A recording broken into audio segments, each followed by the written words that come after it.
Chapter 8. The Li-Mon-Eags Make Trouble.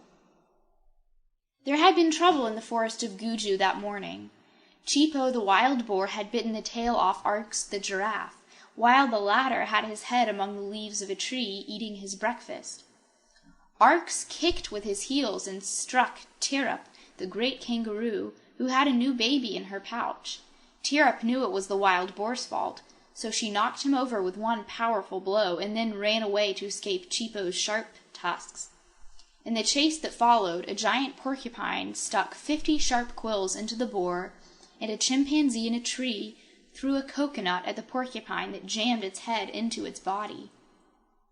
All this was against the laws of the forest, and when the excitement was over, Guju the Leopard King called his royal counselors together to decide how best to punish the offenders. The 4 lords of the forest were holding solemn council in a small clearing when they saw 2 strange beasts approaching them, beasts the like of which they had never seen before. Not one of the 4, however, relaxed his dignity or showed by a movement that he was startled. The great leopard crouched at full length upon a fallen tree trunk. Bru the bear sat on his haunches before the king. Rango the gray ape stood with his muscular arms folded, and Lu the unicorn reclined, much as a horse does, between his fellow counselors. With one consent they remained silent, eyeing with steadfast looks the intruders, who were making their way into their forest domain. "Well met, brothers," said one of the strange beasts, coming to a halt beside the group, while his comrade with hesitation lagged behind. "We are not brothers," returned the gray ape sternly. "Who are you, and how came you in the forest of Guju?" "We are 2 Li-Mon-Eags," said Ruggedo, inventing the name. "Our home is in Sky Island, and we have come to Earth to warn the forest beasts that the people of Oz are about to make war upon them, and enslave them, so that they will become beasts of burden forever after and obey only the will of their 2-legged masters." A low roar of anger arose from the council of beasts. "Who's going to do that?" asked Lu the unicorn in a high, squeaky voice, at the same time rising to his feet. "The people of Oz," said Ruggedo. "But what will we be doing?" inquired the unicorn. "That's what I've come to talk to you about." "You needn't talk. We'll fight the Oz people," screamed the unicorn. "We'll smash 'em. We'll trample 'em. We'll gore 'em. We'll—" "Silence," growled Guju the king, and Lu obeyed, although still trembling with wrath. The cold, steady gaze of the leopard wandered over the 2 strange beasts. "The people of Oz," said he, "have not been our friends. They have not been our enemies. They have let us alone, and we have let them alone. There is no reason for war between us. They have no slaves. They could not use us as slaves if they should conquer us.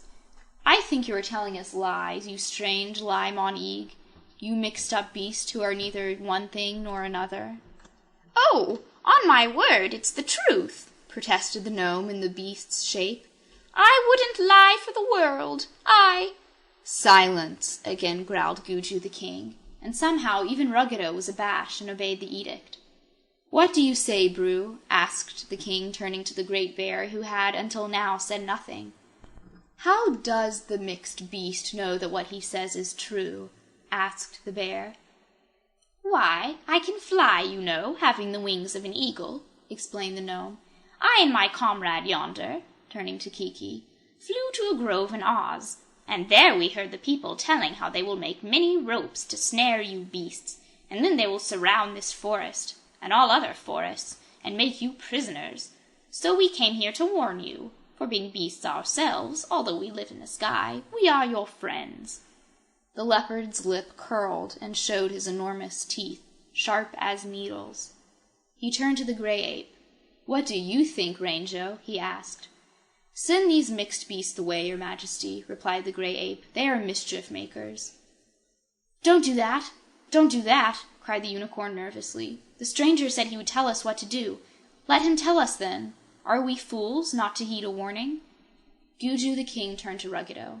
"Speak, stranger," he commanded. "Well," said the gnome, "it's this way. The land of Oz is a fine country. The people of Oz have many good things. Houses with soft beds, all sorts of nice-tasting food, pretty clothes, lovely jewels, and many other things that beasts know nothing of. Here in the dark forests the poor beasts have hard work to get enough to eat and to find a bed to rest in. But the beasts are better than the people, and why should they not have all the good things the people have? So I propose that before the Oz people have the time to make all those ropes to snare you with, that all we beasts get together and march against the Oz people and capture them. Then the beasts will become the masters, and the people their slaves." "What good would that do us?" asked Bru the bear. "It would save you from slavery, for one thing, and you could enjoy all the fine things of Oz people have." "Beasts wouldn't know what to do with the things people use," said the gray ape. "But this is only part of my plan," insisted the gnome. "Listen to the rest of it. We two Li-Mon-Eags are powerful magicians. When you have conquered the Oz people, we will transform them all into beasts and send them to the forest to live, and we will transform all the beasts into people so they can enjoy all the wonderful delights of the Emerald City." For a moment no beast spoke. Then the king said, "Prove it." "Prove what?" asked Ruggedo. "Prove that you can transform us. If you are a magician, transform the unicorn into a man. Then we will believe you. If you fail, we will destroy you." "All right," said the gnome, "but I'm tired, so I'll let my comrade make the transformation." Kiki-Aru had stood back from the circle, but he had heard all that was said. He now realized that he must make good Ruggedo's boast, so he retreated to the edge of the clearing and whispered the magic word. Instantly the unicorn became a fat, chubby little man, dressed in the purple Gillikin costume, and it was hard to tell which was the more astonished, the king, the bear, the ape, or the former unicorn. "It's true!" shouted the man-beast. "Good gracious, look what I am! It's wonderful!" The king of beasts now addressed Ruggedo in a more friendly tone. "We must believe your story, since you have given us proof of your power," said he. "But why, if you are so great a magician, cannot you conquer the Oz people without our help, and so save us the trouble?" "Alas," replied the crafty old gnome, "no magician is able to do everything. The transformations are easy to us because we are Li-Mon-Eags, but we cannot fight or conquer even such weak creatures as the Oz people. But we will stay with you and advise and help you, and we will transform all the Oz people into beasts when the time comes, and all the beasts into people." Gugu the king turned to his counselors. "How shall we answer this friendly stranger?" he asked. Lou, the former unicorn, was dancing around and cutting capers like a clown. "On my word, Your Majesty," he said, "this being a man is more fun than being a unicorn." "You look like a fool," said the gray ape. "Well, I feel fine," declared the man-beast. "I think I prefer to be a bear," said Big Bru. "I was born a bear, and I know a bear's ways. So I am satisfied to live as a bear does." "That," said the old gnome, "is because you know nothing better. When we have conquered the Oz people, and you become a man, you'll be glad of it." The immense leopard rested his chin on the log and seemed thoughtful. "The beasts of the forest must decide this matter for themselves," he said. "Go you, Rango the gray ape, and tell your monkey tribe to order all the forest beasts to assemble in the great clearing at sunrise tomorrow.